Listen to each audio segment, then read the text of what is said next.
بسم اللہ الرحمن الرحیم۔ موسم گرما میں 1 مرتبہ غسل کرنا موسم سرما کے 10 مرتبہ غسل کرنے سے بہتر ہے۔ عرب کے مشہور طبیب حارث بن کلاہ کا قول ہے، سن رسیدہ عورتوں سے مباشرت جوانوں کو بوڑھا بنا دیتی ہے اور صحت مند کو مریض بنا دیتی ہے۔ حارث کا دوسرا قول ہے کہ جو زندہ رہنے میں خوش ہو اسے صبح کا کھانا جلد کھا لینا چاہیے اور رات کا کھانا بھی جلد کھا لینا چاہیے۔ ملی جلی غذا استعمال کرنی چاہیے اور عورتوں سے جمع کم کرنا چاہیے۔ خواب میں کالا سانپ دیکھنا دشمن کی نشانی ہے۔ ناظرین، اگر کوئی مرد یا عورت خواب میں دیکھے کہ اس نے آگ کو جلایا ہے تو اگر خواب گرمی میں دیکھا ہے تو رنج، تکلیف اور مصیبت کی علامت ہے، صدقہ کرنا چاہیے۔ اور اگر یہی خواب سردی میں دیکھا ہے تو خوشی اور راحت ملنے کی علامت ہے، کیونکہ آگ سردی میں نعمت تصور کیا جاتا ہے۔ خواب میں آگ کو بجھانا تکلیف سے نجات ملنے کی علامت ہے۔ ناظرین، خواب میں اڑنا یا خود کو دیوار پر چڑھتے دیکھنا عزت اور بلند مرتبہ بلند ہونے کی معزز دلیل ہے۔ اگر کوئی شخص خواب میں سرسبز و شاداب وادی دیکھے تو یہ خوشی پانے اور غم سے نجات پانے کی علامت ہے۔ خواب میں نکاح کرنا مال و دولت میں اضافہ ہونے کی نشانی ہے۔ خواب میں سر کے بال لمبے دیکھنا اگر خواب دیکھنے والا عورت کو تو خوبصورت، حسین اور زیب و زینت کی نشانی ہے۔ خواب میں امرود دیکھنا یا کھانا حلال رزق حاصل ہونے اور خوشی نصیب ہونے کی دلیل ہے۔ ناظرین، اگر کوئی شخص خواب میں سمندر دیکھے تو یہ کسی بڑی آدمی کے قریب ہونے کی علامت ہے۔ ناظرین گرامی، ایک بادشاہ نے اپنے معالج سے کہا کہ آپ کی زندگی کا کوئی اعتبار نہیں، اس لیے مجھے کوئی ایسا نسخہ لکھ دو کہ میں اس پر عمل کر سکوں۔ اس پر معالج نے کہا، دیکھو، صرف جوان عورت سے شادی کرو، صرف جوان جانور کا گوشت استعمال کرو، بغیر کسی بیماری کے دوا نہ پینا، پکے پھل استعمال کرنا اور اسے خوب چبا چبا کر استعمال کرنا۔ اگر دوپہر کو کھانا کھا کر لیٹ جاؤ کوئی مضاحکہ نہیں، رات میں کھانے کے بعد چہل قدمی کر لیا کرو، خواہ 50 قدم ہی چل لیا کرو۔ کھانے کی خواہش کے بغیر کھانا نہ کھاؤ۔ عورت کو جماع کی خواہش نہ ہو تو زبردستی اس کے ساتھ جماع نہ کرو۔ پیشاب آئے تو زیادہ دیر مت روکو۔ غسل اس وقت کرو جب تم کو اس سے نفع پہنچے۔ پچھلا کھانا معدے میں موجود ہونے کی صورت میں دوبارہ کھانا ہرگز نہ کھاؤ۔ ایسی خوراک کھانے سے بچنا جس کو دانت چبانے کی استطاعت نہ رکھیں، کیونکہ معدے کو اس کو ہضم کرنے میں دشواری سے دوچار ہونا پڑے گا۔ زیادہ سوچنے والے لوگوں کے لیے بہترین ٹپس اور علاج۔ نفسیاتی حل: اپنے خیالات کو لکھنا شروع کر دیں۔ جب ذہن میں بہت کچھ چل رہا ہو تو اسے لکھ لینے سے دماغ کو سکون ملتا ہے اور آپ کی الجھن کم ہوتی ہے۔ روحانی حل: صبح اور رات سونے سے پہلے 3 بار سورہ اخلاص، سورہ فلق اور سورہ ناس پڑھیں۔ یہ اذکار دل کو اطمینان دیتے ہیں اور شیطانی وسوسوں سے آپ کی حفاظت کرتے ہیں۔ ناظرین، روزانہ 10 منٹ سوچنے کا وقت مقرر کریں، باقی دن میں خود کو مصروف کیجیے۔ خالی وقت میں دماغ زیادہ سوچتا ہے۔ کوئی ہنر، واک یا مطالعہ شروع کریں یا خود کو کسی کام میں مصروف کر لیں۔ ہر سوچ پر خود سے سوال کریں، کیا یہ میری طاقت اور اختیار میں ہے؟ اگر نہیں تو چھوڑ دیں۔ اپنے معاملات اللہ کے سپرد کرنے کی نیت کریں۔ ہر وقت حسبی اللہ و نعم الوکیل پڑھیں۔ مصافحہ ہمیشہ مضبوط اور پر اعتماد طریقے سے کرو، کیونکہ مصافحہ شخصیت کا آئینہ ہوتا ہے۔ کھیرے کا استعمال مثانے کو طاقت دیتا ہے اور رکے ہوئے پیشاب کو جاری کرتا ہے۔ ناظرین، کھجور اگر دودھ کے ساتھ کھایا جائے تو جلد نرم اور قوت با میں اضافہ کرتا ہے۔ اچھا لباس اچھا تاثیر رکھتا ہے۔ موقع جیسا بھی ہو، ہمیشہ صاف ستھرا اور اچھا لباس پہنو۔ عزت نفس کو محفوظ رکھنا ہے تو خود جانے کی خواہش کبھی مت کرو اگر آپ کو دعوت نہ دی جائے۔ حاملہ عورت کو کھجور اور انار اکٹھا دو، اس سے جو بچہ پیدا ہوگا وہ خوبصورت اور خوش اخلاق ہوگا۔ ناظرین، انار یرکان دل کی بیماریوں اور کھانسی کے لیے مفید ہے۔ چھوٹی الائچی آواز کو صاف، چہرے کو شگفتہ، معدے کو صاف اور پیٹ کے کیڑوں کو مارتا ہے۔ شہد اور سیب کا رس ملا کر پینا دل کے امراض کو جڑ سے ختم کرتا ہے۔ پھل اور سبزیاں زیادہ کھاؤ کیونکہ یہ ذہنی صلاحیتوں میں اضافہ کرتا ہے، سینے کی تکلیف اور بھاری پن کو ختم کرتا ہے۔ کاسنی استعمال کرو، یہ پیشاب کی رکاوٹ کو دور کرتی ہے۔ جب کسی کا مہمان بنو تو کھانے میں عیب نہ نکالو۔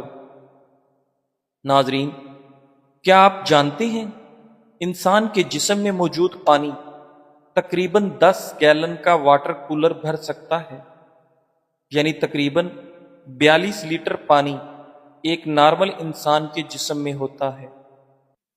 انسان کے وزن کا 60 سے 70% حصہ صرف پانی پر مشتمل ہوتا ہے۔ صبح و شام دانتوں پر مسواک کرنے سے آپ کا حافظہ قوی ہوتا ہے اور آپ کے دانتوں میں کیڑا نہیں لگتا۔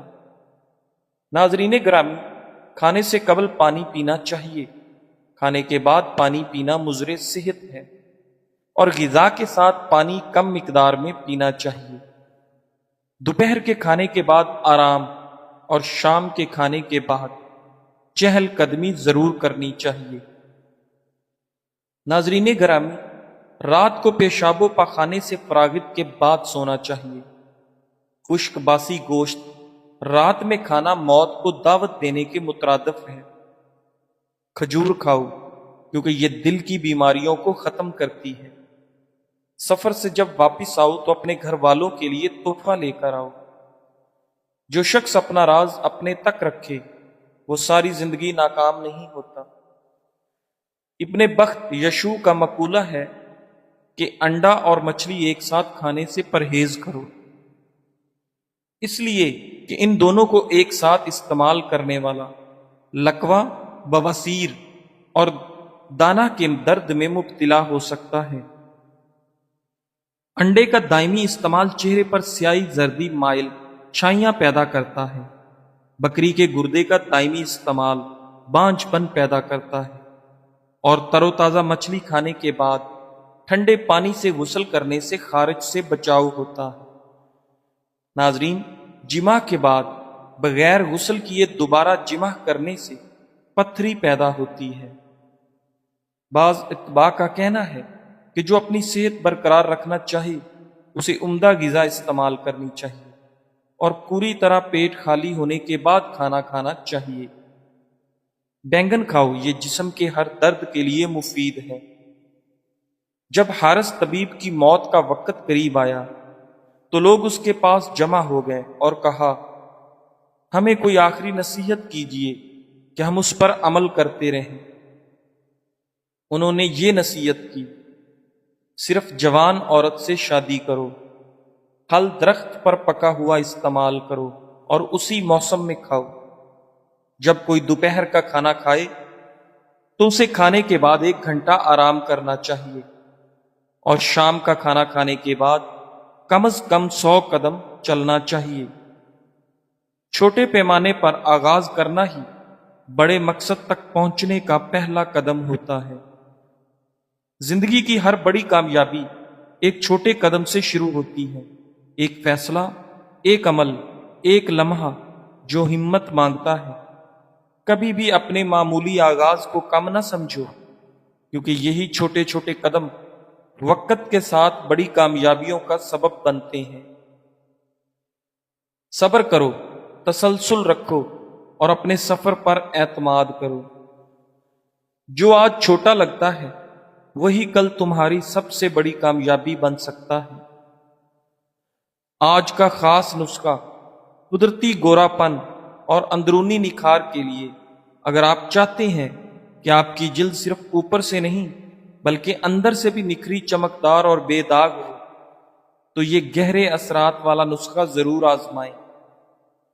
آزمودہ قدرتی نسخہ: 2 چمچ دودھ، 1 چمچ چاول کا آٹا اور آدھا چمچ ایلو ویرا جیل مکس کریں۔ اس پیسٹ کو چہرے، گردن یا ہاتھوں پر لگائیں۔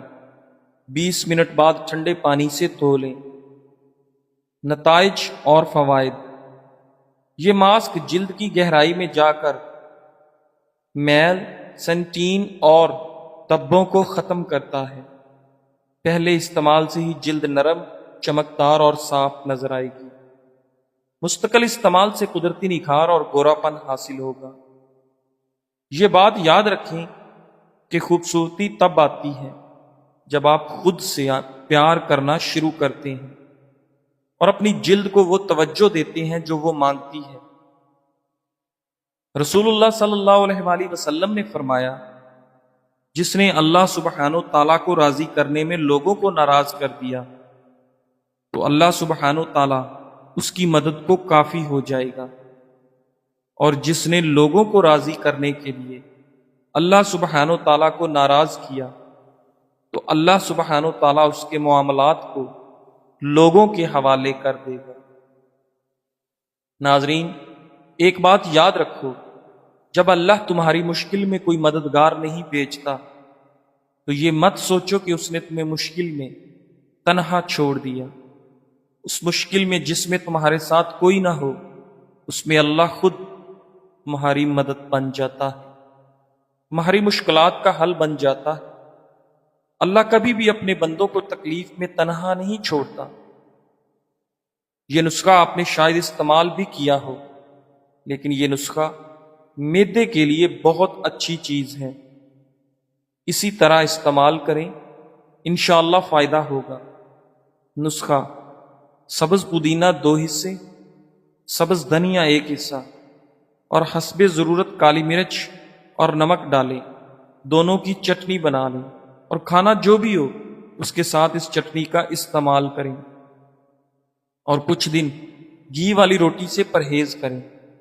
آپ کو ضرورت سے زیادہ بھوک لگے گی۔ ناظرین، جاپان میں ایک کمپنی ہے جو پیسے لے کر لوگوں کو رونے میں مدد دیتی ہے۔ یہ کمپنی ٹوکیو میں ہے۔ یہاں آپ فون کریں، وقت لیں اور پھر ایک شخص آپ کے پاس آتا ہے۔ اس کا کام صرف یہ ہوتا ہے کہ آپ کو رونے دیا جائے۔ کبھی وہ جذباتی فلم لگا دیتا ہے، کبھی خاموشی سے بیٹھ کر کوئی اداس بات سناتا ہے، اور کبھی صرف سامنے بیٹھتا ہے تاکہ آپ دل کھول کر رو سکیں۔ کچھ لوگ صرف اس لیے یہ سروس لیتے ہیں کہ کوئی ان کے آنسو صاف کرے، کوئی ہو جو کچھ نہ کہے، بس خاموشی سے سر ہلائے اور ساتھ دے۔ یہ سروس خاص طور پر ان لوگوں کے لیے ہے جو خود کو مضبوط ظاہر کرتے رہتے ہیں، لیکن اندر ہی اندر سے وہ تھک چکے ہوتے ہیں۔ سوچنے کی بات یہ ہے کہ ہم کہاں پہنچ چکے ہیں۔ اب لوگ تنہائی دور کرنے کے لیے کسی کے ساتھ بیٹھنا چاہتے ہیں اور رونے کے لیے وقت بک کرواتے ہیں۔ پہلے رونا کمزوری سمجھا جاتا تھا، اب رونا ایک لگژری بنتا جا رہا ہے۔ قد بڑھانے کے لیے بہترین نسخہ: 25 سال سے کم عمر لوگوں کا قد بڑھانے کے لیے مجرب ہے۔ اس نسخہ کو بنانے کے لیے درج ذیل اجزاء درکار ہیں: بھنے ہوئے چنے 4 کھانے کے چمچ، اسگندھ ناگوری 1 کھانے کا چمچ، جنسنگ پاؤڈر 1 کھانے کا چمچ، گلوکوز 4 کھانے کے چمچ۔ تمام اجزاء کو اچھی طرح مکس کر لیں۔ ترکیب استعمال: 10 سال سے زائد بچوں کو صبح و شام 1 چائے والا چمچ دودھ میں ملا کر پلائیں۔ 15 سال سے زائد افراد صبح و شام 1 کھانے والا چمچ دودھ میں ملا کر پئیں۔ انشاءاللہ چند دنوں کے مستقل استعمال سے آپ کا قد بڑھنا شروع ہو جائے گا۔ پیٹ میں گیس، اپارا، متلی، قے، بھوک نہ لگنا یورک ایسڈ کے لیے نہایت آسان ترکیب۔ سبز پودینہ کے پتے کوٹ لیں، پھر آدھا گلاس پانی ملا دیں۔ 1 کپ پانی پودینے والا صبح اور شام کو استعمال کریں۔ انشاءاللہ تعالی مدرجہ والا تکلیف دور ہو جائیں گی۔ پرہیز اور احتیاط: ثقیل دیر ہضم بادی چاول، گوشت، کھٹی اشیاء، تلی ہوئی اشیاء اور گرم مسالہ دار اشیاء سے پرہیز کریں تو پہلے ہی دن فائدہ ہوگا۔ 4 دن 1 ہفتے میں گیس اپارا سے نجات حاصل ہوگی۔ آزمودہ ہے اور کئی مریض صحت یاب ہو چکے ہیں۔ آپ اس میں آدھا لیمو نچوڑ کر پی سکتے ہیں۔ پودینے کا استعمال: پودینہ موجودہ زمانے میں کھاد، زہریلے پانی اور آلودگی سے پلی غذاؤں، پھلوں اور سبزیوں کا ایک بہترین اینٹی بایوٹک اور اینٹی سیپٹک یعنی تریاک ہے۔ جس معدے میں پودینہ یا پودینے کا عرق ہوگا یعنی کاوا، وہ معدہ بیماریاں پیدا نہیں کرے گا، وہ معدہ روگ نہیں بنائے گا اور وہ معدہ بڑھے گا نہیں، یعنی پیٹ کا بڑھنا، موٹاپے کا ہونا، چربی کا بڑھنا، کولیسٹرول، یوریا، یورک ایسڈ وغیرہ اس جسم میں پیدا نہیں ہو سکیں گے۔ برس کے لیے ہلدی کا استعمال: ہلدی 500 گرام کوٹ کر رات کو 8 کلو پانی میں بھگو دیں۔ صبح کے وقت آگ پر رکھ کر پکائیں۔ جب 7 کلو پانی جل کر صرف 1 کلو باقی رہے تو اس میں 500 گرام سرسوں کا تیل ملا کر دوبارہ پکائیں۔ جب تمام پانی جل کر صرف تیل رہ جائے تو آگ سے اتار کر چھان لیں اور کسی شیشی میں ڈال کر رکھ لیں۔ طریقہ استعمال: اس تیل کو صبح و شام داغوں پر لگایا کریں۔ اس کے چند روز استعمال سے برس کے داغ دور ہو کر سکن، جلد نیچرل ہو جاتی ہے۔ ناظرین، پریشان ہونے سے یا خوف کھانے سے چیزیں حل نہیں ہو جایا کرتی۔ مسائل آتے ہیں، مشکلات بھی آتی ہیں اور بیماریاں بھی آتی ہیں، لیکن نہ تو وہ ہمیشہ کے لیے ہوتی ہیں اور نہ ہی ایسا ہوتا ہے کہ ان کا حل نہ ہو۔ ہر پریشانی، مشکل، بیماری، تکلیف اپنے ساتھ اپنا حل لے کر آتی ہے۔ بس ضرورت ہوتی ہے تو ہمیں صبر کی، اللہ پر یقین رکھنے کی اور اس مشکل کے حل کو ڈھونڈنے کی۔ اور جب ہم ڈھونڈ لیتے ہیں اس کا حل تو یقین جانے کوئی مشکل بھی مشکل نہیں رہتی۔ ناظرین، کیا آپ جانتے ہیں تنہائی کیا ہے؟ تنہائی صرف اکیلے بیٹھنے کا نام نہیں، بلکہ وہ احساس ہے جب آپ لوگوں کے درمیان بھی خود کو اندر سے خالی محسوس کریں۔ اصل تنہائی کی وجہ جب انسان کے پاس ایسا کوئی نہ ہو جو دل کی بات کو سن سکے، تب تنہائی گہری محسوس ہوتی ہے۔ لوگ چہروں کی مسکراہٹ کو خوشی سمجھ لیتے ہیں، مگر دل اندر سے ویران ہوتا ہے۔ ایک اہم بات، اکیلا ہونا جرم نہیں، مگر دل کا تنہا ہو جانا تکلیف ہوتا ہے۔ اس کا بہترین علاج ہے کسی سچے دوست سے یا اپنے رب سے دل کی بات کہنا۔ زندگی وہیں سے بہتر ہوتی ہے جہاں تم چلنا شروع کرتے ہو۔ چلنا ایک سادہ عادت، نہ کوئی مہنگی فیس، نہ کوئی استاد اور نہ کوئی جم، بس دل میں ارادہ اور قدم اٹھانے کی ہمت چاہیے۔ سائنس کہتی ہے جو لوگ چلتے ہیں وہ زیادہ سوچتے ہیں، صاف سوچتے ہیں اور بہتر جیتے ہیں۔ چاہے تم گھر میں چلو، چھت پر چلو، گلی میں چلو یا کھلی فضا میں چلو، چلو لازمی، نتیجہ ایک جیسا ہوتا ہے، دل تازہ، دل خوش اور روح ہلکی۔ اگر 1 منٹ چلو تو خون کا بہاؤ بہتر، 5 منٹ چلو تو طبیعت خوش، 10 منٹ چلو تو ذہنی دباؤ کم، 15 منٹ چلو تو جسم میں شوگر کم، 30 منٹ چلو تو چربی پگھلنے لگتی ہے، 45 منٹ چلو تو فالتو سوچیں ختم، 60 منٹ چلو تو دل مطمئن ہو جاتا ہے۔ ناظرین، کیا تم جانتے ہو اسٹیو جاب چلتے ہوئے بات کرتا تھا، ارسطو چلتے ہوئے پڑھاتا تھا، نیتشے کہتا ہے بڑی سوچ ہمیشہ چلتے وقت آتی ہے۔ چلنے سے دماغ کو تازہ خون ملتا ہے، فیصلے نکھر جاتے ہیں، خیالات سنورتے ہیں اور دل کا بوجھ ہلکا ہو جاتا ہے۔ اگر کسی سوال کا جواب نہیں مل رہا تو اٹھو اور چلنا شروع کرو، چلتے رہو۔ روزانہ صرف 20 منٹ بھی چل لو تو تم خود کو پہچاننے لگو گے۔ آج ہی سے شروع کرو، ایک قدم تمہارا ہوگا، باقی راستہ خود بن جائے گا۔ چلنا صرف جسم کی نہیں، دل اور دماغ کی بھی شفا ہے۔ صرف ایک قدم بڑھانا، پھر راستہ خود بنتا چلا جائے گا۔ دیوار کا ہر پتھر خواہ کتنا ہی چھوٹا ہو، اپنی قیمت رکھتا ہے۔ جو کچھ کھو گیا اسے بھول جاؤ تاکہ جو باقی ہے اسے حاصل کرو۔ سچائی کی مشل جہاں بھی جلی نظر آئے اس کی روشنی سے فائدہ اٹھاؤ۔ جن لوگوں کو اپنی موت کا غم دے کر جانا ہے انہیں اپنی زندگی میں تھوڑی خوشی تو دے کر جاؤ۔ جزاک اللہ۔